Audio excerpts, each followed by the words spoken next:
guys, my name is Mike Finn here at Lux Bar on the Gold Coast of Chicago. Here to introduce you to our house pack. So we're going to start this out with 2 dashes of Angostura bitters. We go 1 ounce of Carpano Antica sweet vermouth. If you don't have the Carpano Antica, any sort of sweet vermouth will do just fine. And then we'll do 2 ounces of Rittenhouse rye.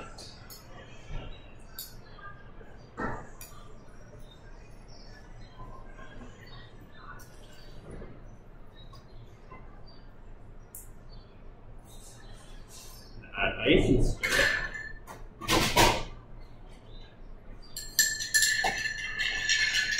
If you don't have one of these nice stirring vessels, you're more than welcome to use a pint glass or just fill this in a glass if you like.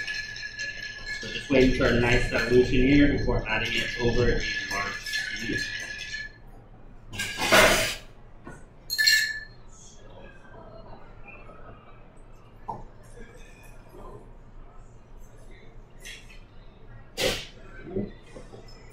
One large ice glass.